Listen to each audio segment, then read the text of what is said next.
Have you ever felt like, you know, things have hit you, blindsided you? Have you ever been put on a performance improvement plan? Like you just got feedback that you're about to go on a performance improvement plan because your performance needs to be improved. It's an alienating experience, right? You feel like, well, what did I do? How did I get here? In most cases. And I want to talk about that. I want to talk about the truths about those plans. I want to talk about the myths. And if you want, how to survive.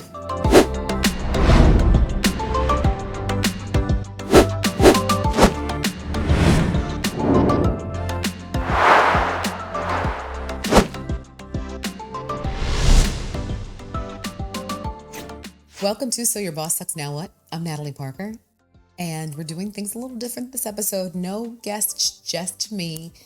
And because I want to talk to you. I want to talk to you just about something that I feel like we don't talk about enough. Have you ever felt like you are being set up to fail at work? Have you ever felt like, you know, things have hit you, blindsided you? Have you ever been put on a performance improvement plan? Like you just got feedback that you're about to go on a performance improvement plan because your performance needs to be improved. It's an alienating experience, right? You feel like, well, what did I do? How did I get here? In most cases. And I want to talk about that. I want to talk about the truths about those plans. I want to talk about the myths. And if you want, how to survive. And the impetus for this is I had a friend who reached out to me and told me that her company had put her on a PIP. From what I can tell, from what I know of the individual, they're very hardworking. They're good at what they do. They're very skilled, seasoned, and certified. And when she called me, I said, well, listen, send me the document. I want to see what's written here, see if I can, ascertain it, see if I can really get into the nitty gritty of what they're asking. Then I read it and I couldn't tell her what specifically she needed to improve. And so I said, okay, here's what I think you should do. And she said, what do you think I should do? I said, listen, the way that I read this, they're not interested in you succeeding. As a matter of fact, I think they're trying to fire you. And if that's the case, you've got to decide if you're going to prove them wrong or if you're going to go search for your next opportunity, because you need to do one or the other, but you probably won't have energy enough to do both. It's a great, kiss my grit if you can do both. Like, I'm going to beat this PIP and I'm going to leave. But if you only have energy for one, do the one that serves you best. And that's what I want to talk to you about today. I think it's interesting too, because in the season of mass layoffs in both marketplace and government, the main line is like, we're getting rid of all the low performers. That's the conversation. And you see it. I mean, reading the statistics, right? Meta is trying to lay off 5% of its workforce. HelloFresh is doing layoffs. Wayfair is doing layoffs. TikTok is doing layoffs. Who else is doing layoffs? It's just a ton of people. I think I saw Kohl's, Forever 21, JP Morgan, Morgan Stanley, Chevron, Blue Origin, Estee Lauder, like Workday, all of these companies are doing layoffs. And the typical first place that, HR goes to and the companies go to is like, who's performing the worst? And the PIP process is usually the first wave before we do a reduction in force, usually. Or if we're doing a reduction in force, we're looking for the people with the PIPs. So that's the thing you need to know, right? We're in this season of like, let's find out who's not working and who's not working well. That's the first wave. And I want to talk to you about like why this happens. What's interestingly enough, performance improvement plans are intended, generally speaking, textbook wise, are intended to help course correct an individual when their performance isn't meeting standard. That's literally just the intention. It's supposed to be like a recalibration. So if your steering wheel was not, going the right way, if you were to put your hands off and it steers to the left, you go get your car in alignment. A performance management plan, a performance improvement plan is intended to create realignment. That's the intention. And if that's the intention, I find it interesting that Harvard Business Review said that 90% of employees placed on a PIP don't survive it. It's interesting. For me, I feel like performance improvement plans are like the hospice of your job. the place where jobs go to die, right? Where your career, at least at that company, is, with, on life support. And I find it interesting that we're not more honest about that. I find it interesting, but you know why? Let me talk to you why. More often than not, performance improvement plans are intended to document corrective issues that need to be addressed, right? Why this is important is because most managers don't document along the way. So we're putting in a formal performance improvement plan. In the world of progressive discipline, what typically happens is we're going to have a conversation, then we're going to give you a verbal warning, then we're going to document it, and then you're out, right? That's supposed to be the progression in some way, shape, or form. Companies have different colors of that. And this corrective kind of documentation with the performance improvement plan is usually written for justification for the company. It's usually not written for you to be successful. That's why I tell you to document everything so that you have your documentation ahead of theirs. That's really important for you to know. If you're on a PIP, it's not a death sentence, but more often than not, you're getting quietly fired, right? And if you get put on a PIP, I would ask the question so is it your intention to fire me? Or are we really going to mutually work together to make sure that I can be successful? I don't think there's anything wrong with that, because if they're trying to fire you, you have nothing to lose. And if they're not, it's good to hear it out loud. Be froggy. I'm not mad at it. If you're giving me this plan, is it really your intent to help me be successful as my leader, or are you expecting that I'm going to fail? Because why pretend? Why pretend? If they're going to tell you you've got 30 days to correct this ship, why pretend? Now listen, in my lifetime, I've put together some PIPs that were necessary. The folks weren't doing their job. They weren't reporting to work. I'm not talking about that. But it's interesting that Harvard Business Review says that 90% of employees who are placed on the PIP don't survive it. So if we're really trying to get your performance to improve, why is that the statistic? So here's some things. If you get on a PIP, the first thing you want to do is make sure that the goals are extremely clear. I mean, go and put them in the SMART formula. So specific, measurable, attainable, realistic, and timely. Make sure every goal you have has one of those pillars and that you can achieve it. Or use the, objective key result. I don't care what you use, but use some measurement stick that you can clearly say, this is what success looks like when I'm done. That's the first thing. The second thing I would tell you to do is check in regularly and be accountable to your leader. So I have no issue. I'd even tell you to over communicate, because if not, what will happen is you'll do all the great work and they're like, oh, I didn't know you did that. See ya. Bye. So I would be, I don't want to say in their face, but I would be very proactive and here's my status. Here's what I'm doing. I'm not waiting for you. I'm telling you what's happening with me. I also think it's important to find the alliances that you have in the organization to help you be successful, right? Document every conversation with written follow-up. I told you this multiple times in most every show. Document the conversation so that nobody gets amnesia or gives you alternative facts. And typically an aggressive PIP is 30 days. A reasonable PIP is probably 90 days. And if you're getting the PIP before the end of the year or close to merit, consider that as well. That's typically a sign.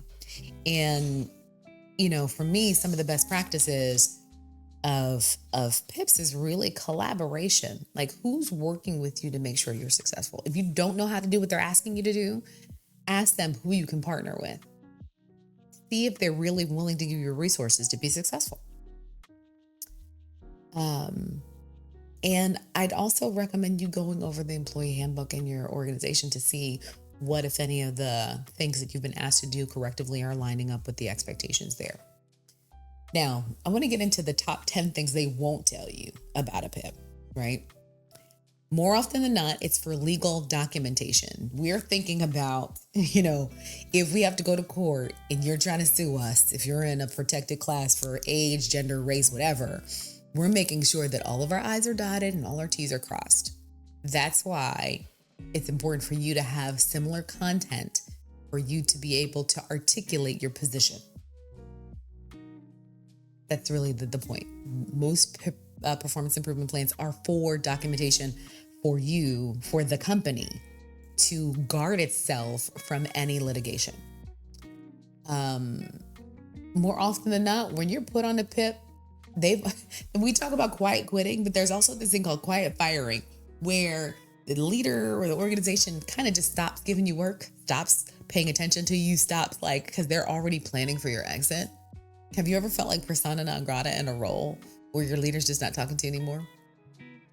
More often than not, he or she has probably already decided in his or her head, or they, in their head, that you are out. And the performance improvement plan is just the pronunciation of something that they've already decided.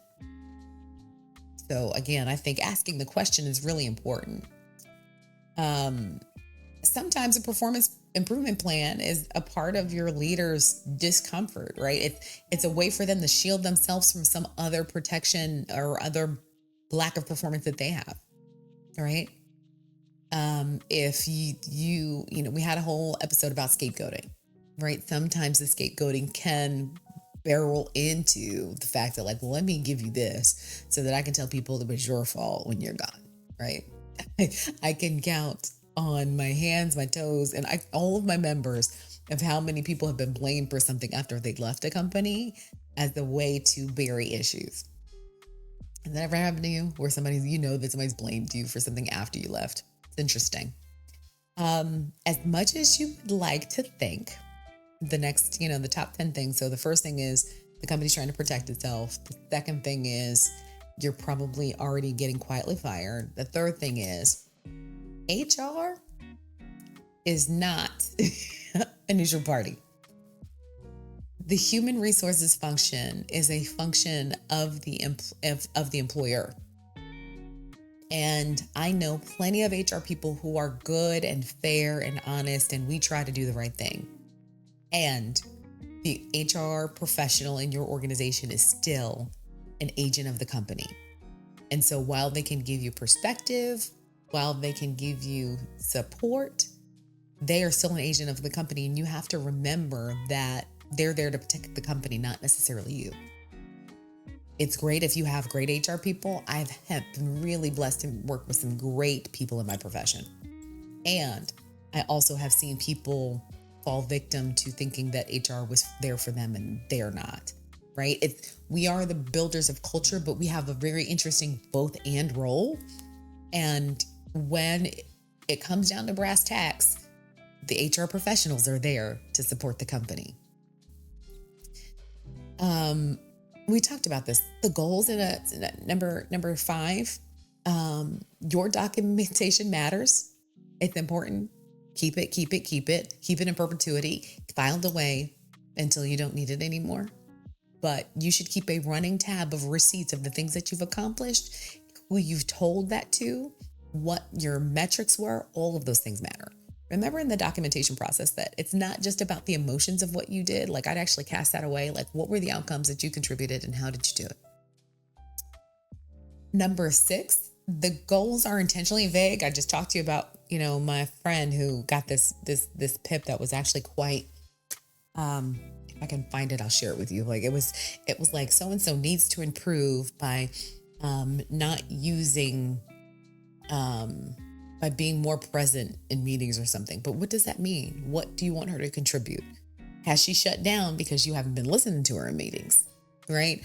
Or is there an issue with the timeliness of the things that you do? How do you make it solid that you need to do this by when? Who does what by when, right? Sometimes, I like this one, number 7. Sometimes your coworkers already know that you are on thin ice and you may not know. It's important to have both peer and leader feedback so you can navigate appropriately, so that you can also know who's advocating for you and potentially who's stabbing you in the back. Number 8, sometimes the PIP is a strategy for your exit for financial reasons. If you get terminated for cause, you don't get severance, you don't get any of the things. So it's advantageous at times for the organization to go this route rather than paying you out. You can negotiate. So number 9, I like this one, is you can negotiate during a PIP, right? Like, if you're really trying to get rid of me, let's do this. Let's not even bother. Give me my severance of whatever time and whatever, and we'll leave amicably, right? So doing resignation in lieu of performance management issues, like, it's not a bad look. That way you get something out of it and not have to do the painful walk of shame of being on a PIP. It's like the scarlet letter. Performance improvement plans are like the scarlet letter of organizations. We really do brand people in such a way that makes them feel, alone, alienated, persecuted, even disassociated, if you will. And I think we need to really address that in most cases, we're really not trying to help folks. I said it. And lastly, the last tip I'll give you, at least the things the company won't tell you, is most people don't survive. I would ask around if I were you. Like, if you're just curious, ask around, like, how many people actually survived a PIP. As a matter of fact, I want to hear from you. Either send us a note or, go on our Facebook page and chat us up. I want to know. Go to info@thenatallieparker.com. I want to hear from those who have survived a performance improvement plan. Like, what did you do? How did you do it? And where is your career now? How long ago was it? I want to know. So info@thenatallieparker.com, or DM me at Throw Your Boss Sucks on Instagram or one of the socials. I think we'll show it somewhere here. I think it's important, though, to know that rarely do people survive, right? It's an interesting thing, and it just makes me sad that we perpetrate a fraud of, like, we're going to help you, and then we're going to, watch you try, and then you're going to be fired. Like, what motivates you to be on a PIP and be like, I'm going to show you? It's an interesting thing. So I would say to you, like, how do you survive a PIP? Like, what would you do? What would I tell you to do? First, I would tell you to have whatever emotion that you need to have. Grieve it. Grieve the fact that you don't have the relationship that you have. Grieve the fact that you don't have the support that you probably need. Grieve the fact that you might have made a bad choice of employer. Grieve the fact that you don't have the organization's trust. Take a minute and grieve that. Purge it, write it down, bake a cake, whatever you do to grieve, do that. And then come up with your game plan. Because it's really the game plan that's going to help you move to purpose. I would say that if you have not documented, go ahead and think back as far as you can and document everything. If not, if you have documented, gather your stuff and make your case. Appeal it if you need to. Many times companies will have an appeal process for things like this. And it's important for you to at least go on record to give your perspective. I'd also say get external advice, whether it's from someone external to your team or the department or even your company, if you need to. Don't be afraid to negotiate. Don't be afraid to negotiate. Don't be afraid to leverage the ideas of quid pro quo when it comes to, like, I'm going to do this, but here's what I need from you. If you have a good position, right? If you don't have anything to offer, but more often than not, there are people who have, really good skills where the company's willing to, shall I say, suffer you while they're recruiting for your replacement, right? If you can, roll out, leave early. If you have either the means or the incentive or whatever you need to be like, you know what, you can take this job, I'm taking my ball and going home, do it. Roll out.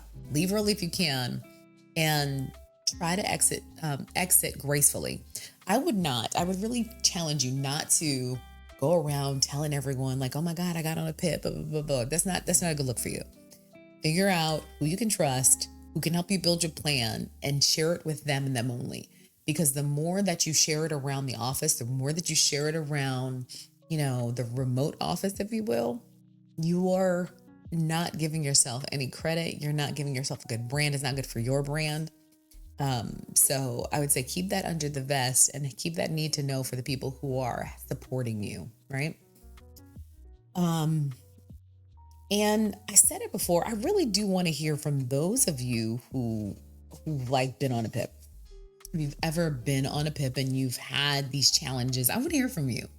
I want to hear about what happened. What was the scenario? Who did you trust? How'd you get out of it? Because I think we need to have a more open conversation about some of these intentions, because not all of them are accurate, clear, or authentic. I think that, PIPs will feel personal. A lot of times you'll feel like, oh my God, they did this to me. And while that may be true, it's not the most useful emotion to help you get to a place of pivoting to what your action is going to be. It's important for you to stay clear-headed and remember what your end goal is. Your end goal isn't just to keep a job. What is your end goal in making sure that you achieve the purpose, the function, the things you need to in your life for you and your family? That's really important. And so I wanted to share that with you. There's a lot going on in various different markets, and this idea of being placed on performance improvement plans for me is really near and dear to my heart because I've seen them abused. I was talking on a podcast recently where we were talking about neurodivergent employees, and I shared the story of how when I was a leader from an HR perspective, I saw firsthand how someone who was neurodivergent was put on a performance improvement plan. The plan was really bad. The leader was already ready to fire them because they came to me like, I need to fire him today. Okay, what did he do? I don't know. I just can't take it. But what did he do? But I talk to myself. I reiterate myself. I'm like, well, show me your documentation. The manager didn't have any either, right? And so we crafted this plan with the intention of trying to do course correction. But I can honestly tell you, within my heart of hearts, I did not see this manager actively support the employee. And when we got ready to leave, I don't know that they did the check-ins because performance improvement plans are supposed to have check-ins, right? I don't know if the leader did any of that. But when we went to go terminate this employee, seeing some of the signs that present itself when it comes to folks who are neurodivergent, they were very evident. Everything from, lack of eye contact to being agitated. Not that you wouldn't be agitated regularly, but having, my son's neurodivergent, I feel like I do have a better sense and see it sometimes in people. And it was just heartbreaking to see this, these two grown men not being able to appropriately articulate what they needed to be able to reconcile the relationship. And so it's important to me that everyone has at least the information to be able to be successful. I don't mind that companies use performance improvement plans when they're done in an authentic way. They shouldn't be weaponized. It should be to help people. And with the workforce being what it is, with us having a talent shortage, with us not upskilling, we have a lot of room to grow when it comes to making sure people can do the job we've asked them to do. That's it for this episode. I wanted to share my perspective, especially because it's a pressing thing that's happening right now. We have a lot of room to grow and a lot of room to help people succeed in this space. I want companies to really be authentic about their intention. Most states are at-will states, meaning, frankly, if they were just really gangster, they could come into your office like, this is the end of the road, like Boyz II Men. Although we've come, right? They could come in and say, this is the end of the road, not give you a reason, not give you a rhyme, because the employment situation is at will. We've come into a norm where companies have, developed the processes for exit. And I don't think there's anything wrong with the company having a process to exit bad performers. I actually don't think there's a problem with that. Where I think the biggest breakdown is managers not managing well, managers not articulating their expectations, and then wanting to, bippity boppity boo, put somebody on a PIP and get them out. That's my problem, especially considering they're not genuine in their intention. That's it for this episode. It's really been great talking to you. I want to hear from you. If you've got a bad boss story, if you've had a PIP and survived it, I want to hear from you. Check us out at info@thenatallieparker.com. And until next time, don't let your boss suck the life out of you. Take care. Today's episode is brought to you by Natalie Parker Enterprises, where we shape the future and unlock potential by helping organizations and people work together to do good work. Find out more at thenatalieparker.com. Or if you'd like to be a sponsor, email us at info@thenatalieparker.com.